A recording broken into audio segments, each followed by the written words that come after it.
Good wishes to all of you. Understanding Society, textbook for class 11, chapter 2, Social Change and Social Order in Rural and Urban Society audiobook.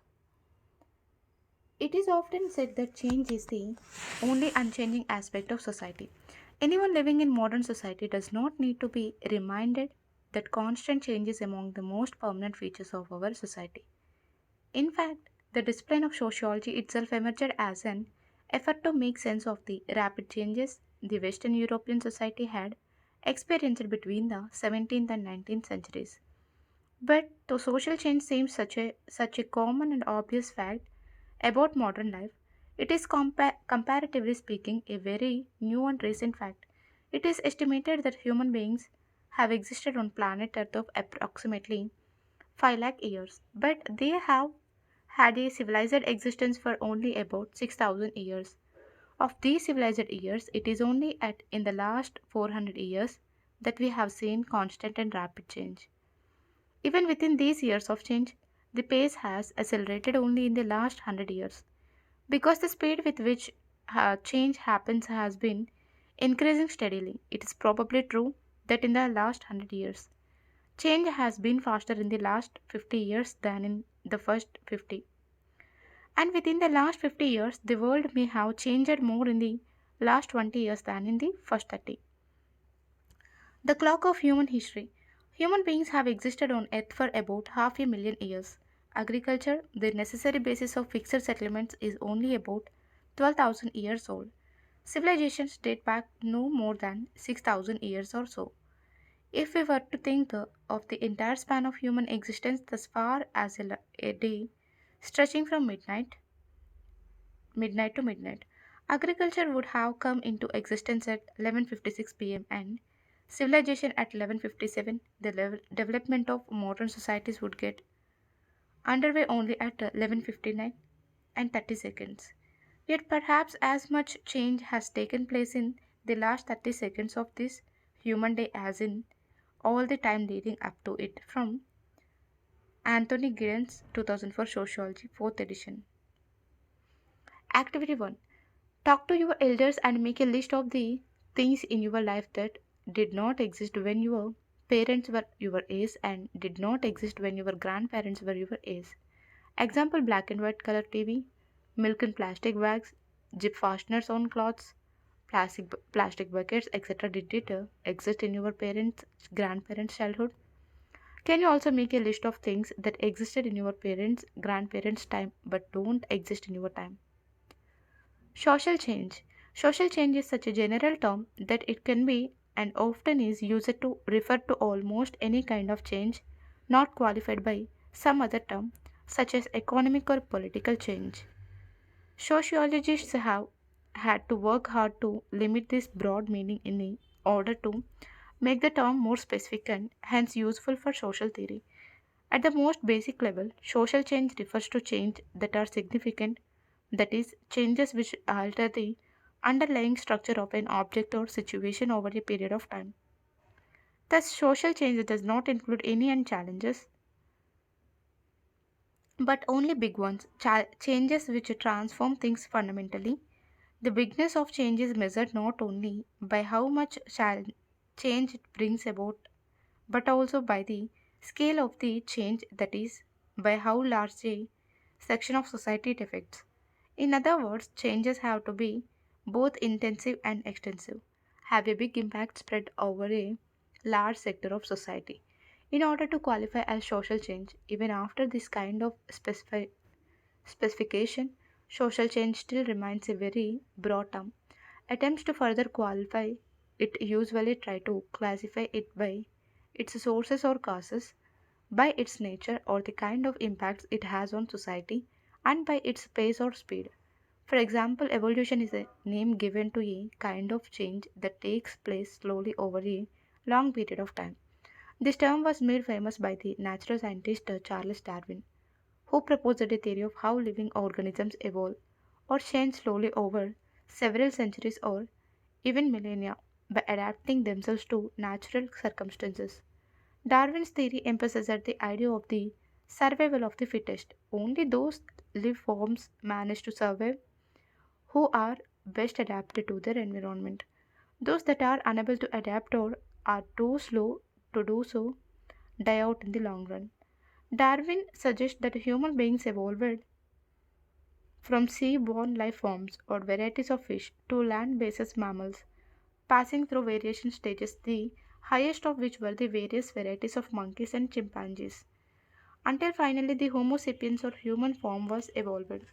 Although Darwin's theory referred to natural processes, it was soon adapted to the social world and was termed social Darwinism, a theory that emphasized the importance of adaptive change in contrast to evolutionary change. Change that occurs comparatively quickly, even suddenly, is sometimes called revolutionary change. It is used mainly in the political context. When the power structure of society changes very rapidly through the overthrow of a former ruling class or group by its challengers. Examples include the French Revolution and the Soviet or Russian Revolution of 1917. French Revolution 1789 to 93, Soviet or Russian Revolution 1917. But the term has also been used more generally to refer to sharp, sudden, and total transformations of other kinds as well, such as in the phrase Industrial Revolution or Telecommunications Revolution, and so on. Activity 2. Refer to the discussion about the French Revolution and the Industrial Revolution, which you have come across before in your textbooks. What were the major kinds of change that each brought about? Would these changes qualify to be called social change? Were these changes fast enough and far reaching enough to qualify as revolutionary change? What other kinds of social change have you come across in your books which might not qualify as revolutionary change? Why would they not qualify? Types of change that are identified by their nature or impact include structural change and changes in ideas, values, and beliefs. Structural change refers to transformation in the structure of society, to its institutions or the rules by which these institutions are run. Recall the discussion of social structure from the previous chapter. For example, the emergence of paper money as currency marked a major change in the organization of financial markets and transactions. Until this change came about, most forms of currency involved precious metals like gold and silver. The value of the coin was directly linked to the value of the gold or silver it contained. By contrast, the value of a paper currency notes has no relationship to the value of the paper it is printed on or the cost of its printing. The idea behind paper money was that a medium or means for facilitating the exchange of goods and services need not itself be intrinsically valuable as long as it represents values convincingly, that is, as long as it inspires a trust, almost anything can function as money. This idea was the foundation for the credit market and helped change the structure of banking and finance. These changes in turn produced further changes in the organization of economic life. Changes in values and beliefs can also lead to social change. For example, changes in the ideas and beliefs about children and childhood have brought about very important kinds of social change. There was a time when children were simply considered small adults. There was no special concept of childhood as such, with its associated notions of what was right or wrong for children to do. As late as the 19th century, for example, it was considered good and proper that children start to work as soon as they were able to. Children were often helping their families at work from the age of 5 or 6. The early factory system depended on the labor of children. It was during the 19th and early 20th centuries that ideas about childhood as a special stage of life gained influence. It then became unthinkable for small children to be at work, and many countries passed laws banning child labor. At the same time, there emerged ideas about compulsory education, and children were supposed to be in school rather than at work, and many laws were passed for this as well. Although there are some industries in our country that even today depend on child labor at least partially, such as carpet weaving, small tea shops or restaurants, matchstick making, and so on. Child labor is illegal and employers can be punished as criminals. But far the most common way of classifying social changes by its causes or sources. Sometimes the causes are pre classified into internal or endogenous and external or exogenous causes. There are five broad types of sources or causes of social change: environmental, technological, economic, political, and cultural.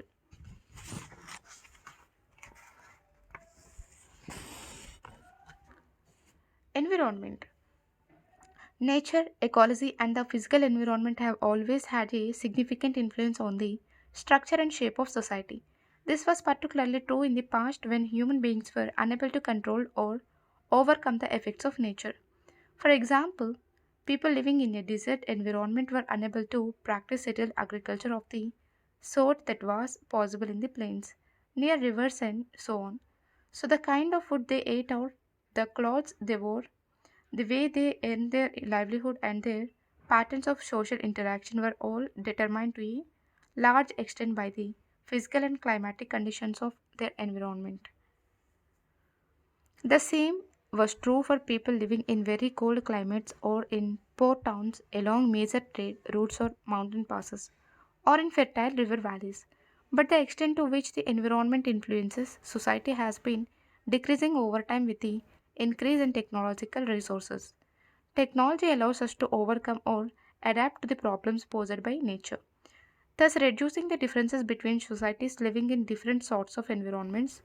On the other hand, technology also alters nature and our relationship to it in new ways. See the chapter on environment in this book.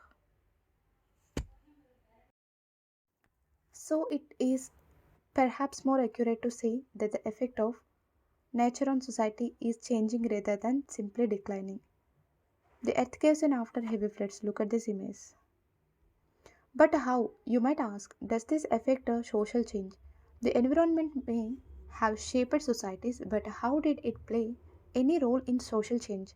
The easiest and most powerful answer to this question can be found in natural disasters.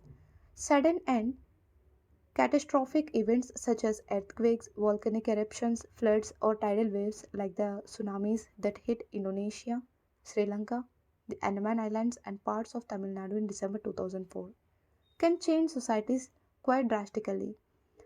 These changes are often irreversible, that is, they are permanent and don't allow a return to the way things were. For example, it is quite possible that many of those whose livelihoods were destroyed by the tsunamis will never be able to return to them again, and that many of the coastal villages will have their social structure completely altered. There are numerous instances of natural disasters leading to a total transformation and sometimes total destructions of societies in history. Environmental or ecological factors need not only be destructive to cause change, they can be constructive as well. A good example is the discovery of oil in the desert regions of West Asia, also called the Middle East, like the discovery of gold in California in the 19th century. Oil reservoirs in the Middle East have completely transformed the societies in which they were found. Countries like Saudi Arabia, Kuwait, or the United Arab Emirates would be very different today without their oil wealth. Technology and economy. The combination of technology and economic change has been responsible for immense social changes, especially in the modern period. Technology affects society in a wide varieties of ways. As seen above, it can help us to resist, control, adapt to, or harness nature in different ways. In combination with the very powerful institutions of the market, technological change can be as impressive in its social impact as natural factors like a tsunami or the discovery of oil. The most famous instance of massive and immediately visible social change brought about by technological change is the Industrial Revolution itself, which you have already read about. You will surely have heard of the massive social impact made by the steam engine. The discovery of steam power allowed emerging forms of large scale industry to use of a source of energy that was not only far stronger than animals or human beings, but was also capable of continuous operation without the need for rest. When harnessed to modes of transport like the steamship and the railway, It transformed the economy and social geography of the world. The railroad enabled the westward expansion of industry and trade on the American continent and in Asia. In India, too, the railways have played a very important role in shaping the economy, especially in the first century after their introduction in 1853. Steamships made ocean voyages much faster and much more reliable, thereby changing the dynamics of international trade and migration. Both these developments created gigantic ripples of change which affected not only the economy but also the social, control, cultural, and demographic dimensions of world society. The importance and impact of steam power became visible relatively quickly. However, sometimes the social impact of technological changes become visible only retrospectively.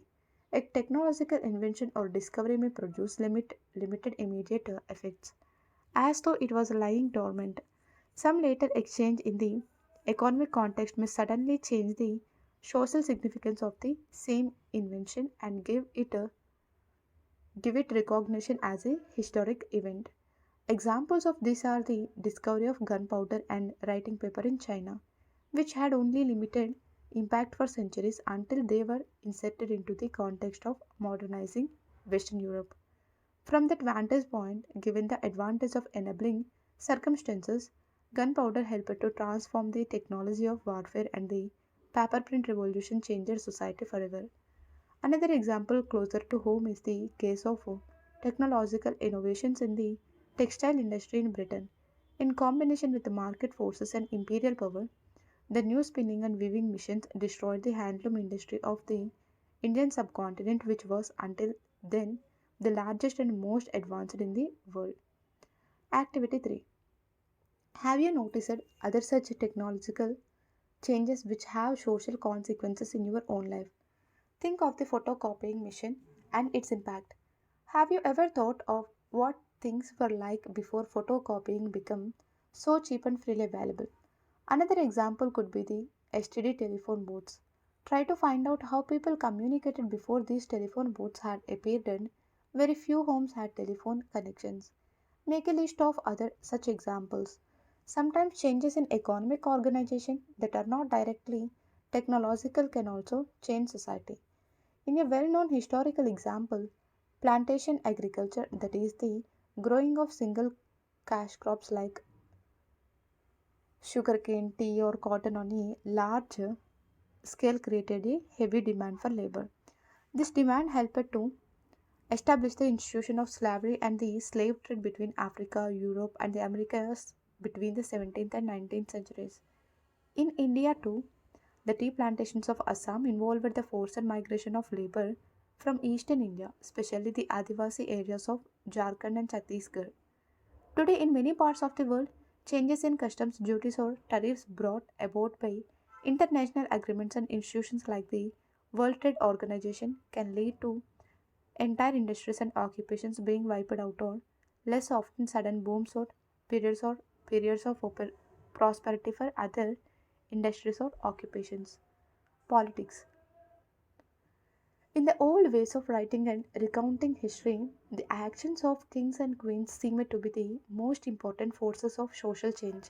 But as we know now, kings and queens were the representatives of larger political, social, and economic trends. Individuals may indeed have had roles to play, but they were part of a larger context. In this sense, political forces have surely been among the most important causes of social change. The clearest examples are found in the history of warfare. When one society waged war on another and conquered or was conquered, social change was usually an immediate consequence. Sometimes conquerors brought the seeds of change and planted them wherever they want. At other times, the conquered were actually successful in planting seeds of social among the conquerors and transformed their societies. Although there are many such examples in history, it is interesting to consider a modern instance, that of the United States and Japan. The United States was won a famous victory over Japan in the Second World War. partly through the use of a weapon of mass destruction never seen before in human history, the nuclear bomb. After the Japanese surrender, the United States occupied and ruled over Japan for several years, bringing about lots of changes, including land reform in Japan. Japanese industry at that time was trying very hard to copy American industry and learn from it. By the 1970s, however, Japanese industrial techniques, especially in fields like car manufacturing, had gone far ahead of the Americans. Between the 1970s and 1990s, Japanese industry dominated the world and forced changes in the industrial organization of Europe and especially the United States. The industrial landscape of the United States in particular was decisively altered by the impact of Japanese industrial technology and production organization. Large traditionally dominant industries like steel, automobiles, and heavy engineering suffered major setbacks and had to restructure themselves according to Japanese technological and management principles. Emerging fields like electronics were also pioneered by the Japanese.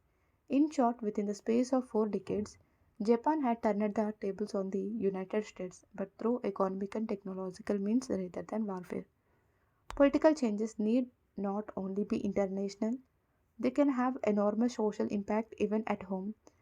Although you may not have thought of it this way, the Indian independence movement did not only bring about political change in the form of the end of British rule, it also decisively changed Indian society.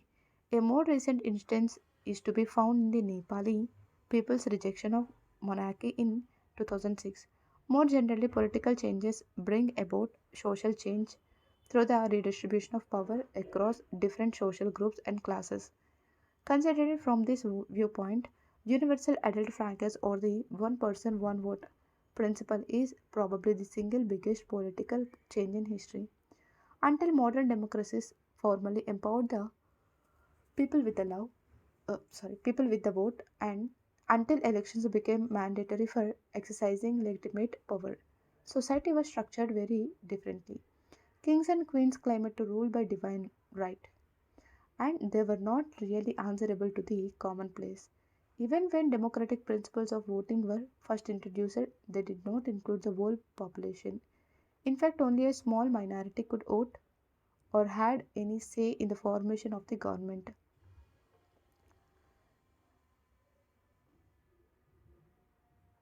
In the beginning, the vote was restricted to those who were born into high status social groups of a particular race or ethnicity, or to wealthy men or who owned property.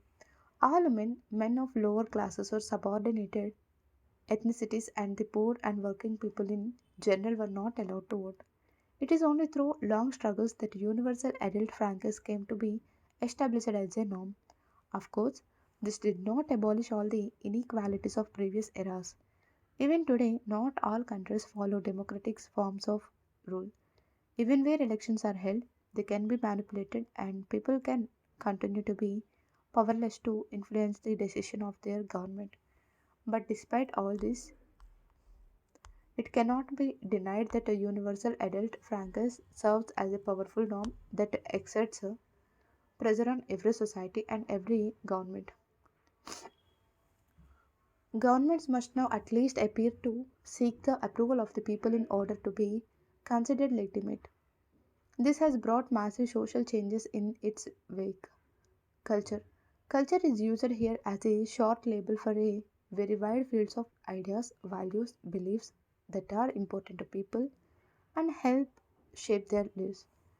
Changes in such ideas and beliefs lead naturally to changes in social life. The commonest example of a social cultural institution that has had enormous social impact is religion. Religious beliefs and norms have helped organize society, and it is hardly surprising that changes in these beliefs have helped transform society. So important has religion been that some scholars have tended to define civilization in religious terms and to see history as the process of interaction between religious. However, as with other important factors of social change, religion too is contextual. It is able to produce effects in some contexts but not in others. Max Weber's study, The Protestant Ethic and the Spirit of Capitalism, showed how the religious beliefs of some Christian Protestant sects helped to establish the capitalist social system. It remains one of the most famous examples of the impact of cultural values on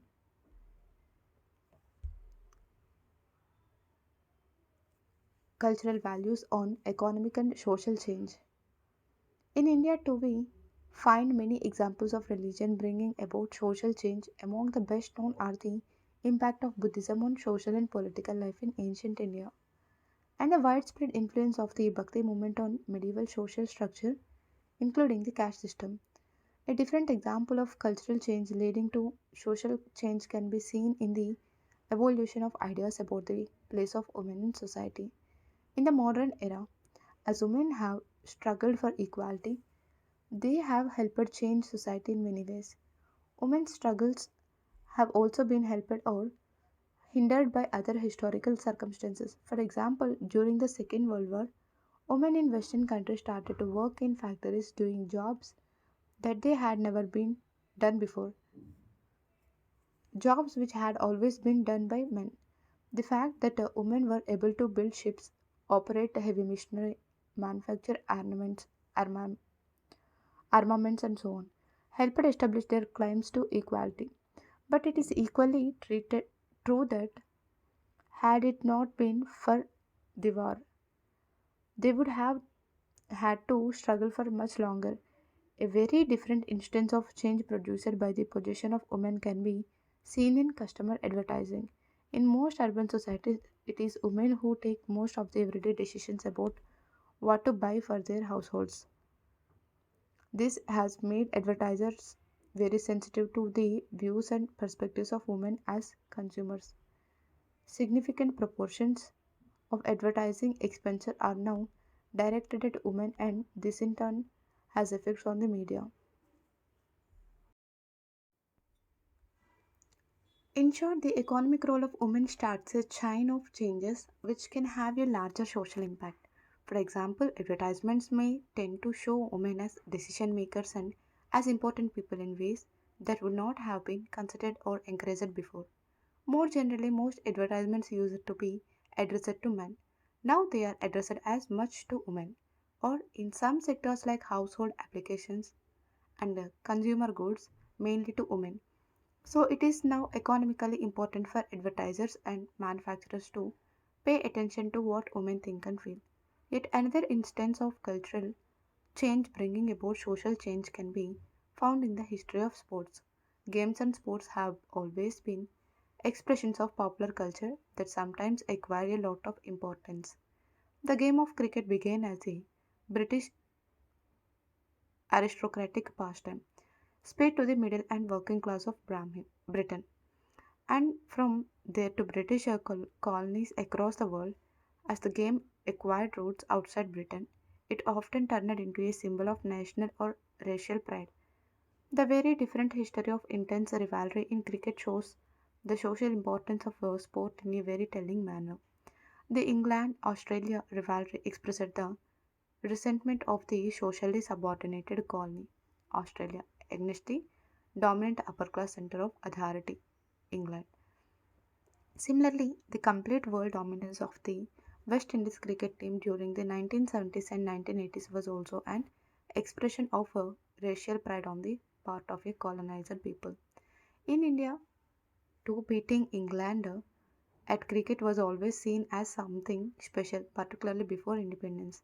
At another level, the immense popularity of cricket in the Indian subcontinent has altered the commercial profile of the game, which is now driven by the interests of South Asian fans, especially Indians. As will be clear from the above discussion, no single factor or theory can account for social change. The causes of social change may be internal or external, the result of deliberate actions or accidental events. Moreover, the causes of social change are often interrelated.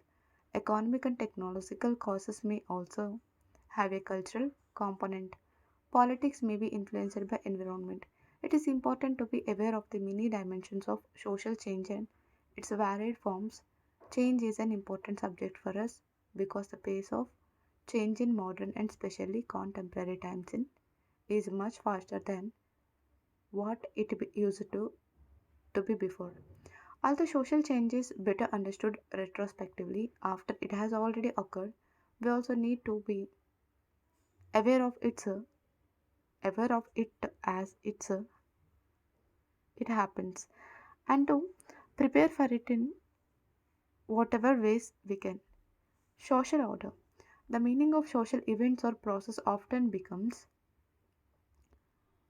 clear through contrast, just as the letters on the page that you are reading become legible because they contrast against the background. In the same way, social change as a process acquires meaning against the backdrop of continuity or lack of change. It may sound odd, but change makes sense as a concept only if there are also some things that are not changing, so that they offer the possibility of comparison or contrast. In other words, change has to be understood together with the social order, which is the tendency within established social system that resists and regulates change. Another way of looking at the relationship between social change and social order is to think about the possible reasons why needs to prevent, discourage, or at least control change. In order to establish itself as a strong and viable social system, every society must be able to reproduce itself over time and maintain its stability.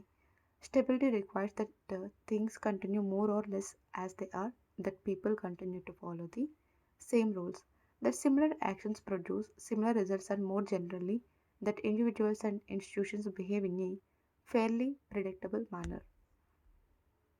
Activity 4.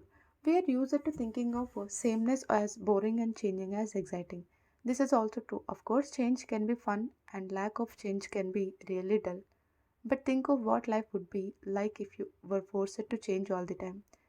What if you never ever got the same food for lunch? Every day something different and never the same thing twice, regardless of whether you like it or not. Here is a scarier thought. What if every time you come back from school that were different people at home, different parents, different brothers and sisters? What if whenever you played your favorite game football, cricket, volleyball, hockey, and so on, the rules were different each time? Think of other areas of your life where you would like things to not change too quickly. Are there areas of your life where you want things to change quickly? Try to think about the reasons why you want or don't want change in particular instances. The above argument was an abstract and general one about the possible reasons why societies may need to resist change. But there are usually more concrete and specific reasons why societies do in fact resist change. Remember what you read about social structure and social stratification in chapter 1. Most societies, most of the time, are stratified in unequal ways. That is, the different strata are differently positioned with respect to command over economic resources, social status, and political power. It is not surprising that those who are favorably placed wish for things to continue as they are, while those who are suffering disadvantages are anxious for change. So, the ruling or dominant groups in society generally resist any social changes that may alter their status because they have a vested interest in stability. On the other hand, the subordinated or oppressor groups have a vested interest in change. Normal conditions usually favor the rich and powerful, and they are able to resist change. This is another broad reason why societies are generally stable. However, the notion of a social order is not restricted to the idea of resistance to change. It also has a more positive meaning. It refers to the active maintenance and reproduction of a particular pattern of social relations and of values and norms. Broadly speaking, social order can be achieved in one of two ways. When people spontaneously wish to abide by a set of rules and norms, or when people are compelled in various ways to obey such norms. Every society employs a combination of these methods to sustain social order.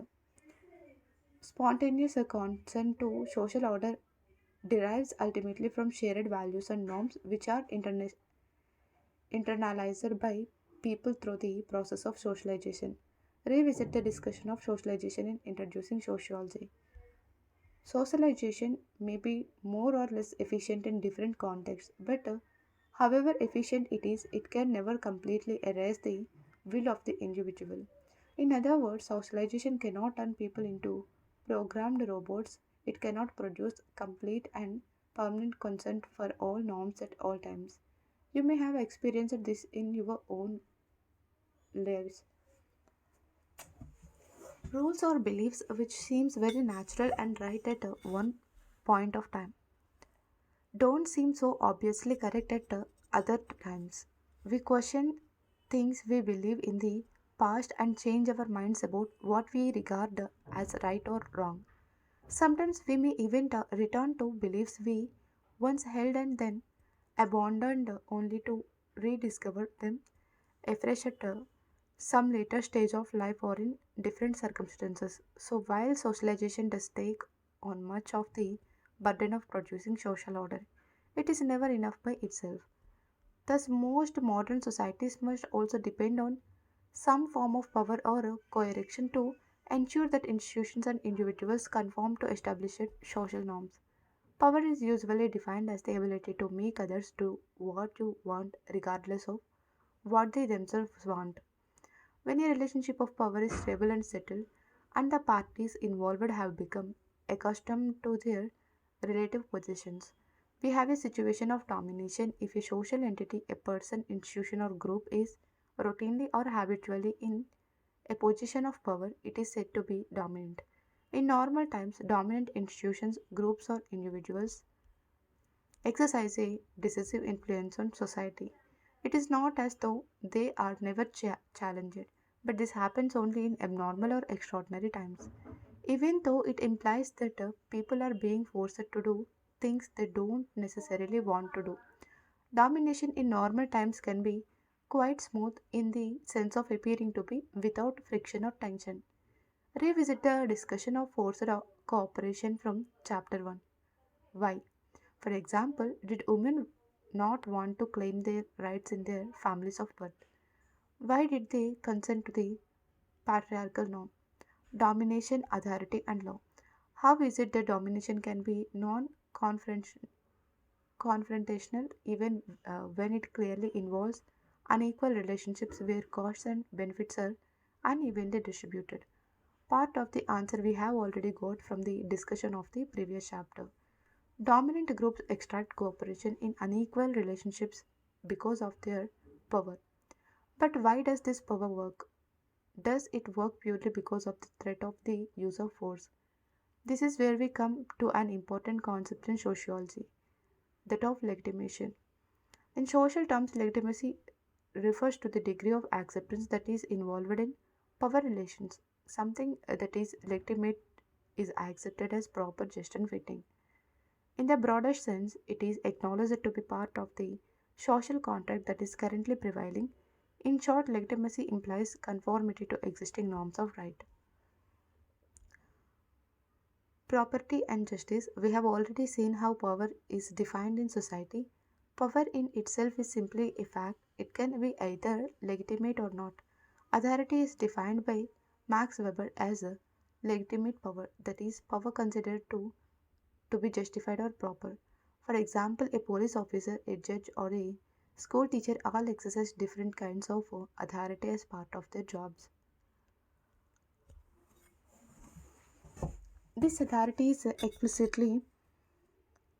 explicitly provided to them by their official job description. There are written documents specifying their authority and what they may and may not do.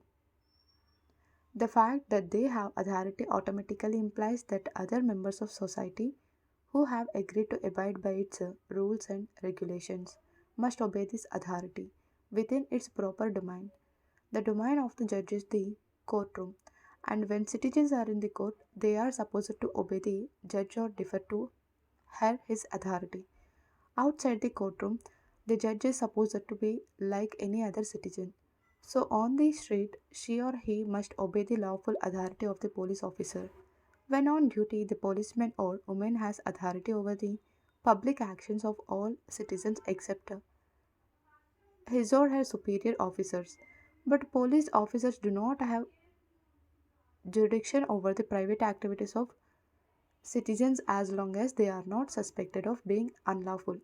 In different way, different because the nature of the authority involved is less strictly or explicitly defined. The teacher has authority over his or her pupils in the classroom.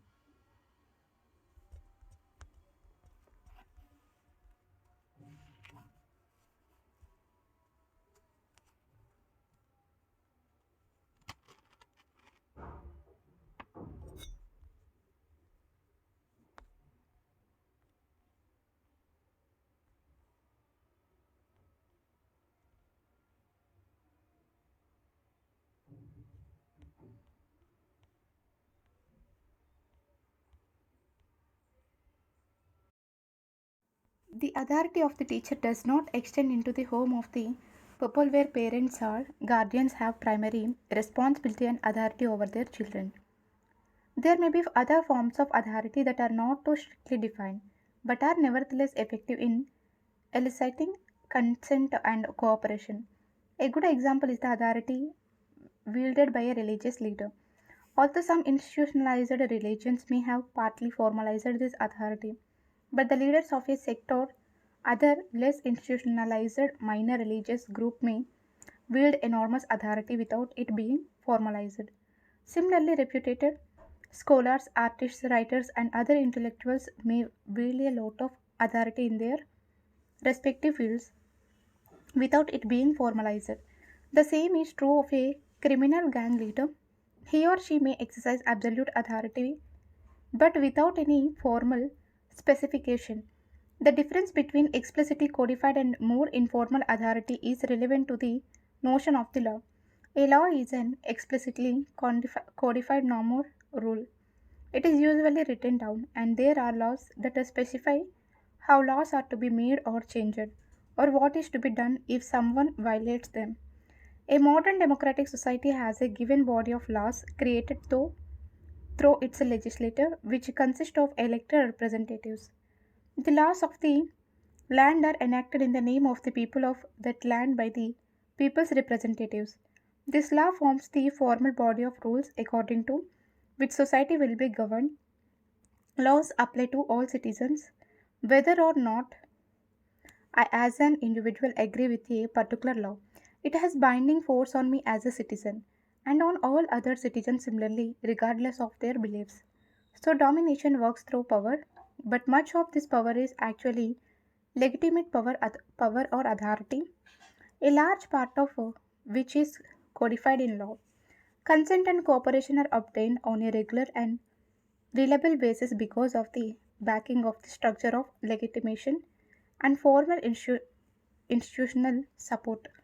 This does not exhaust the domain of power or domination. There are many kinds of power that are effective in society, even though they are illegitimate, or if legitimate are not codified in law.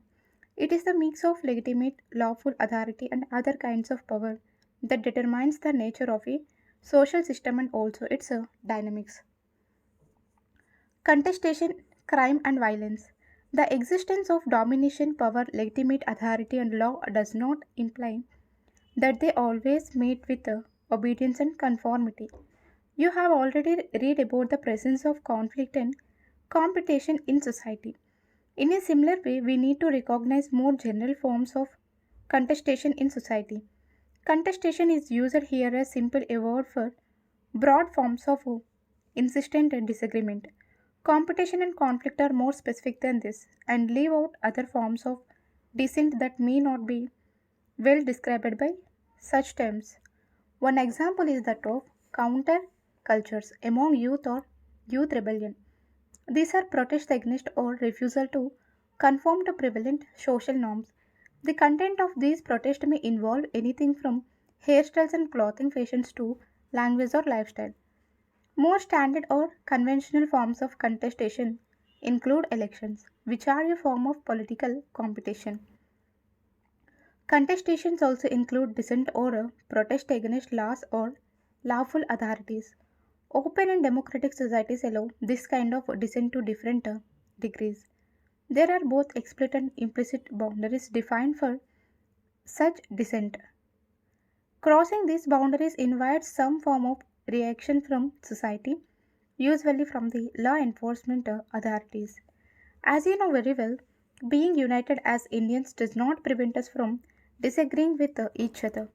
Different political parties may have very different agendas, even though they may respect the same constitution. Belief in our knowledge of the same set of traffic rules does not prevent heated arguments on the road. In other words, social order need not mean sameness or anonymity. On the other hand, how much difference or dissent is tolerated in society is an important question. The answer to this question depends on social and historical circumstances, but it always marks an important boundary in society. The boundary between the legitimate and the illegitimate, the legal and the illegal, and the acceptable and the unacceptable. Although it generally carries a strong moral charge, the notion of crime is strictly derived from the law. A crime is an act that violates an existing law, nothing more, nothing less.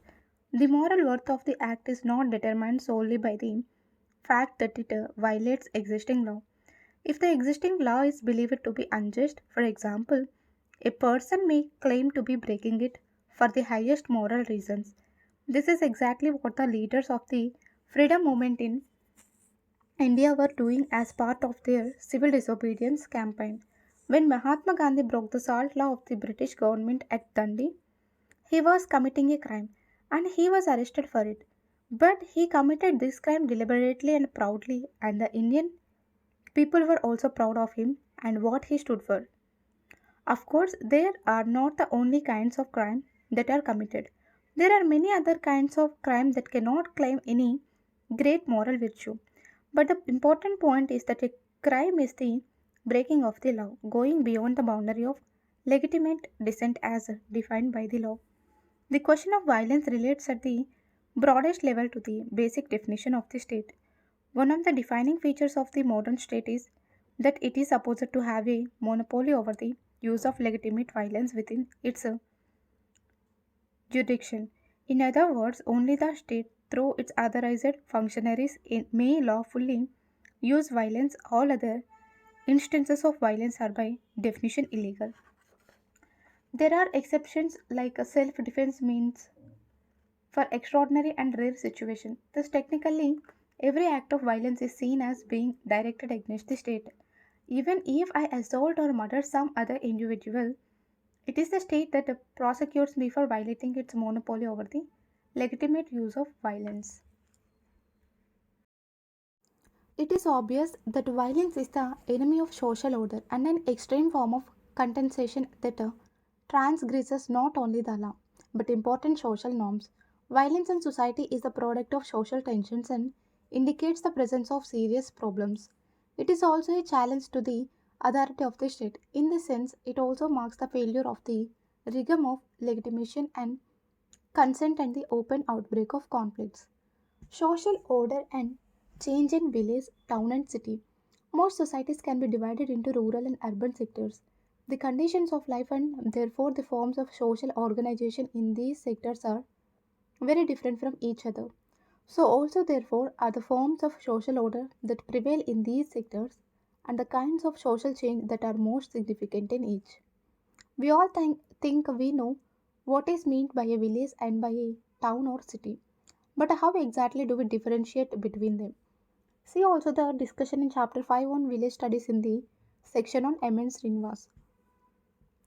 From a sociological point of view, villages emerged as part of the major changes in social structure brought about by the transition from nomadic ways of life based on hunting, gathering food, and transistent agriculture to a more settled form of life. With the development of sedentary forms of agriculture or forms that did not involve moving from place to place, social structure also changed. Investment in land and technological innovations in agriculture created the possibility of producing a surplus, something over and above what was needed for survival. The settled agriculture meant that wealth could be accumulated, and this also brought with it social differences. The more advanced division of labor also created the need for occupational specialization. All of these changes together shaped the emergence of the village as a population settlement based on a particular form of social organization. In economic and administrative terms, the distinction between rural and urban settlements is usually made on the basis of two major factors: population density and the proportion of agriculture related economic activities. Contrary to appearances, size is not always decisive. It becomes difficult to separate large villages and small towns on the basis of population size alone. Thus, cities and towns have a much higher density of population or the number of persons per unit area, such as a square kilometer, than villages. Although they are smaller in terms of absolute numbers of people, villages are spread out over a relatively larger area. Villages are also distinguished from towns and cities by the larger share of agricultural activities in their economic profile. In other words, will have a significant proportion of its population engaged in agriculture linked occupations. Much of what is produced there will be agricultural products, and most of its income will be from agriculture. The distinction between a town and city is much more a matter of administrative definition. A town and city are basically the same sort of settlement, differentiated by size. An urban agglom- agglomeration, a term used in census and official reports, refers to a city along with its surrounding suburban areas and satellite settlements. A metropolitan area includes more than one city or a continuous urban settlement, many times the size of a single city. Given the directions in which modern societies have developed, the process of urbanization has been experienced in most countries. This is a process by which a progressively larger and larger proportion of the country's population lives in urban rather than rural areas. Most developed countries are now overwhelmingly urban. Urbanization is also the trend in developing countries. It can be faster or slower, but unless there are special reasons blocking it, the process does seem to occur in most contexts according to United Nations report. 54% of the world's population lives in urban areas, a proportion that is expected to increase to 66% of 2050. United Nations Department of Economic and Social Affairs Population Division 2014 World Population Prospects. Indian society is also experiencing urbanization. The percentage of the population living in urban areas has increased from a little less than 11% in 1901 to a little more than 17% in 1951. Soon after independence, the 2001 census shows that almost 28% of the population lives in urban areas. According to 2011 census report, 37.7% population of India lives in urban areas. Social order and social change in rural areas. Because of the objective conditions in villages being different, we can expect the nature of social order and social change to be different as well. Villages are small in size, so they usually permit more personalized relationships. It is not unusual for members of a village to know all or most other members by sight. Moreover, the social structure in villages tends to follow a more traditional pattern. Institutions like caste, religion, and other forms of customary or traditional social practice are stronger here. For these reasons, unless there are special circumstances that make for an exemption, change is slower to arrive in villages than in towns. There are also other reasons for this. A variety of factors ensure that the subordinate sections of society have l- much less, much less scope for expressing themselves in rural areas than their counterparts in cities.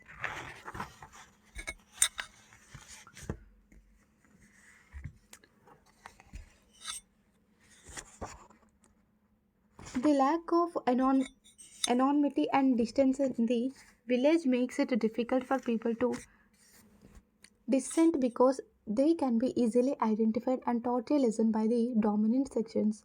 Moreover, the relative power of the dominant sections is much more because they control most avenues of employment and most resources of all kinds. So the poor have to depend on the dominant section since there are no alternative sources of employment or support. Given the small population, it is also very difficult to gather large numbers, particularly since efforts towards this cannot be hidden from the powerful and are very quickly suppressed.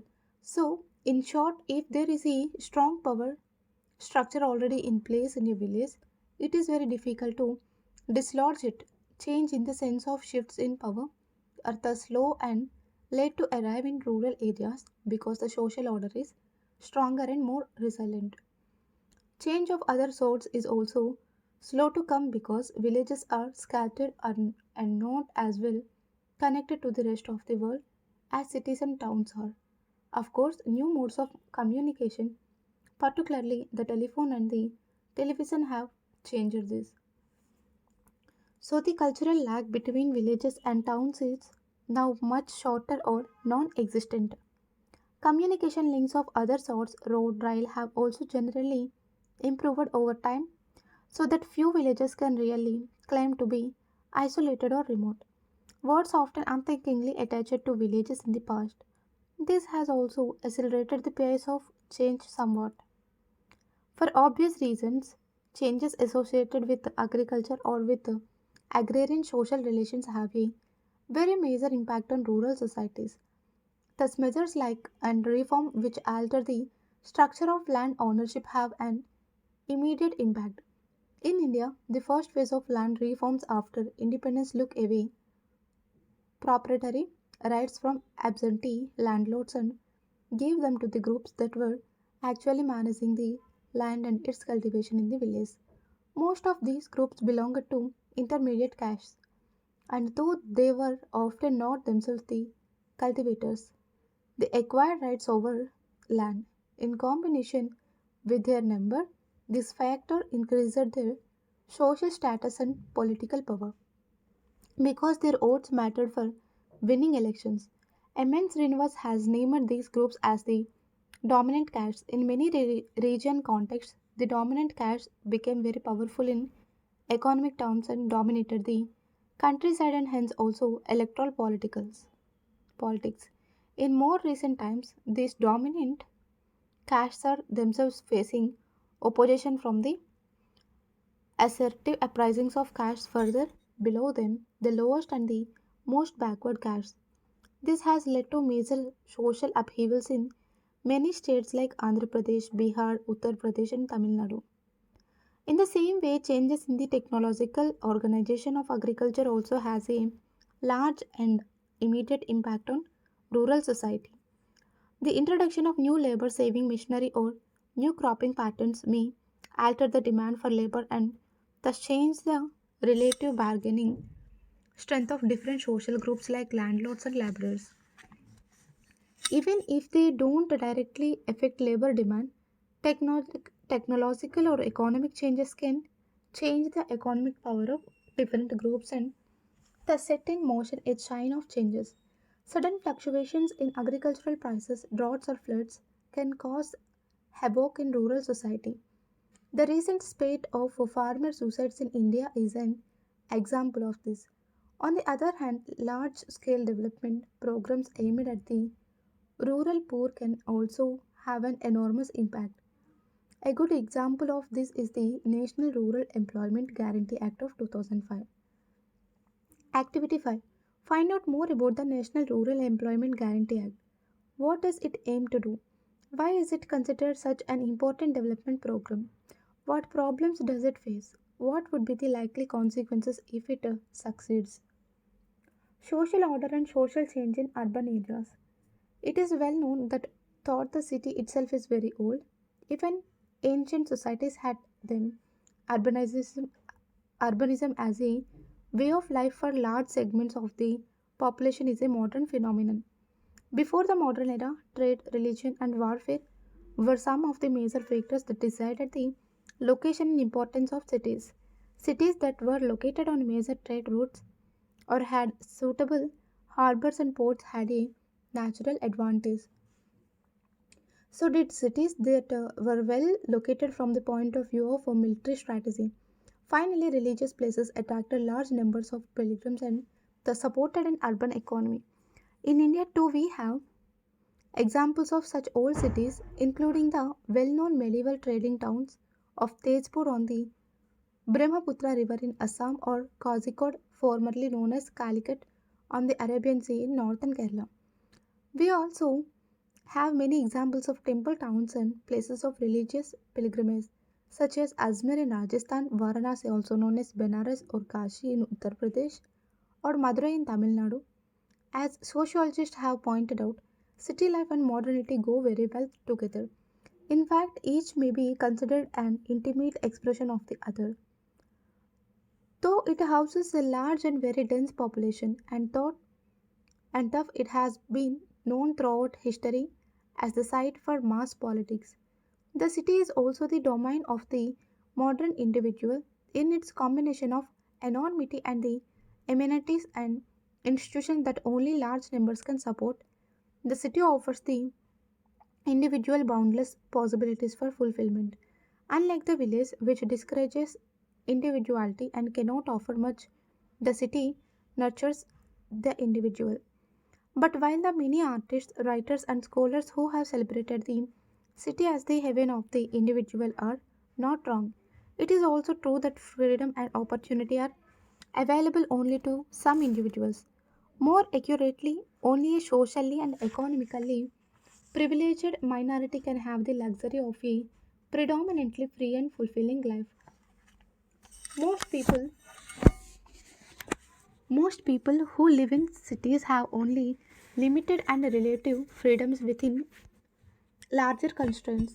These are the familiar economic and social constraints imposed by membership in social groups of various kinds, already known to you from the previous chapter. The city too fosters the development of group identities based on factors like race, religion, ethnicity, caste, religion, and of course class, which are all well represented in urban life. In fact, the concentration of large numbers in a relatively small space intensifies identities and makes them integral to strategies of survival, resistance, and assertion. Most of the important issues and problems of social order in towns and cities are related to the question of space.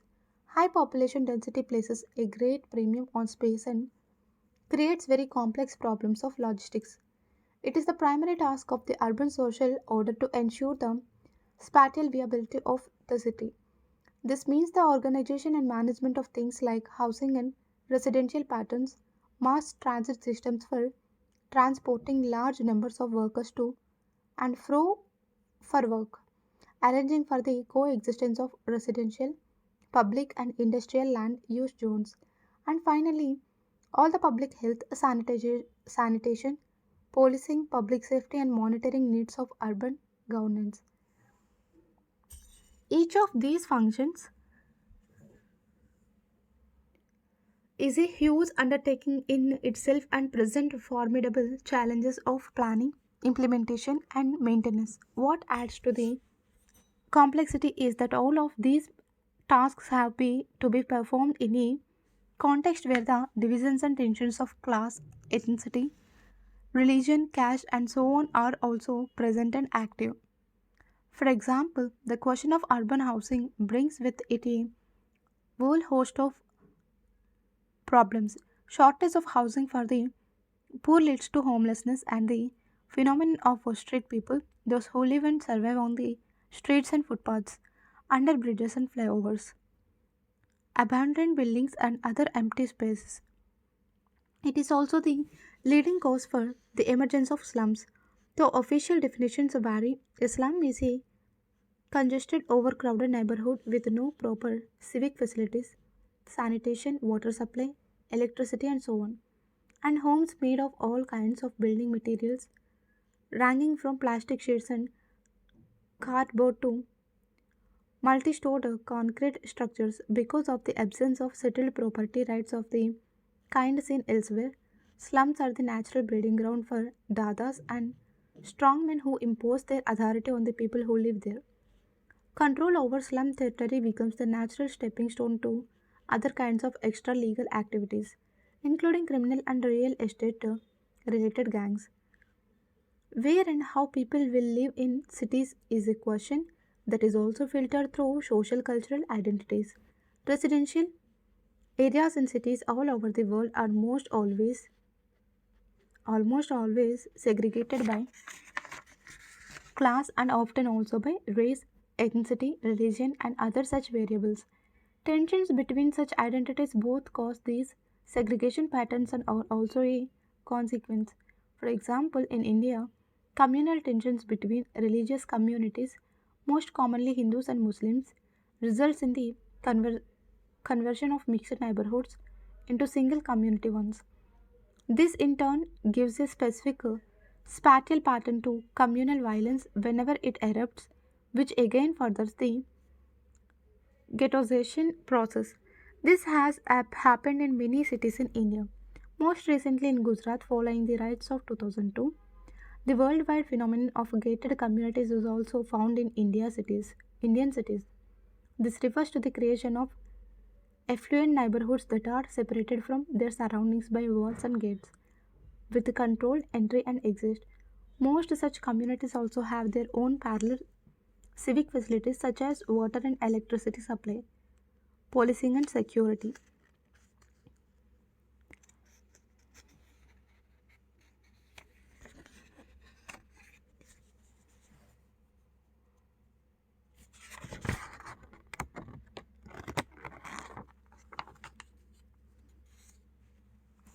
Activity 6. Have you come across such gated communities in your town or city or in one you have visited? Find out from your elders about such a community. When did the gates and fences come up? Was there any opposition and if so, by whom?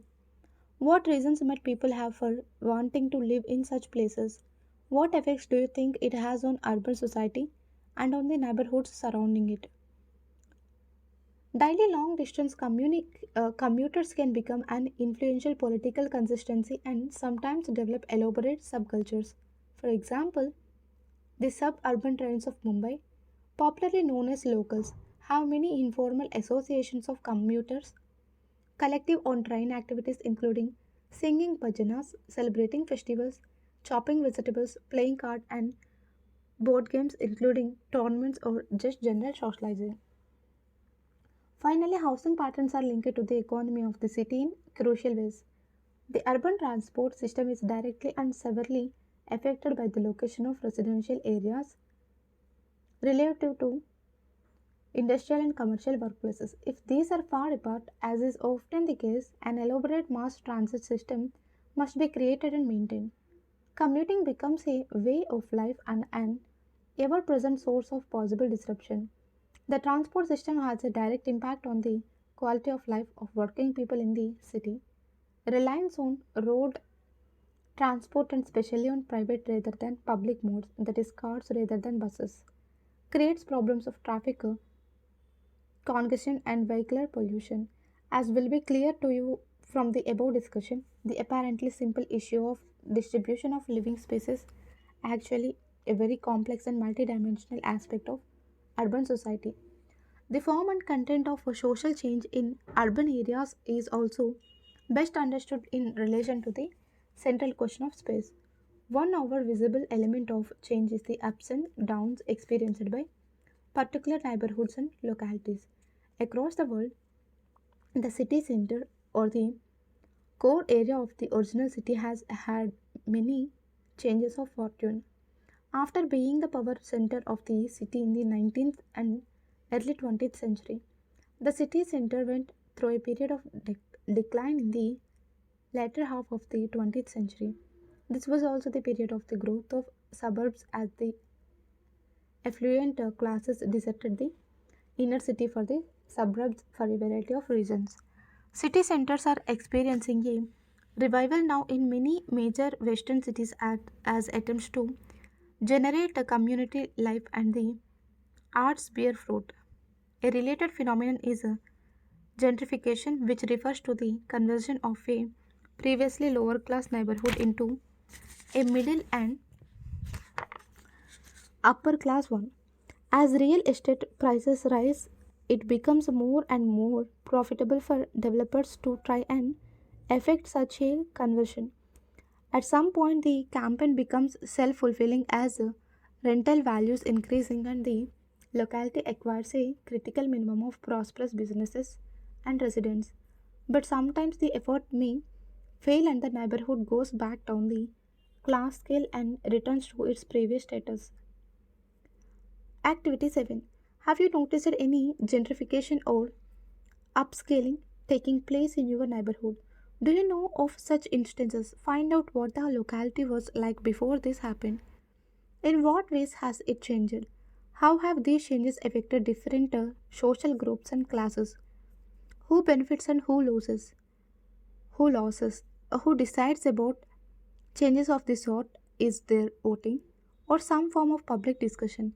Changes in modes of mass transport may also bring about significant social change in cities. Affordable, efficient, and safe public transport makes a huge difference to city life and can shape the social character of a city apart from influ- influencing its economic fortunes.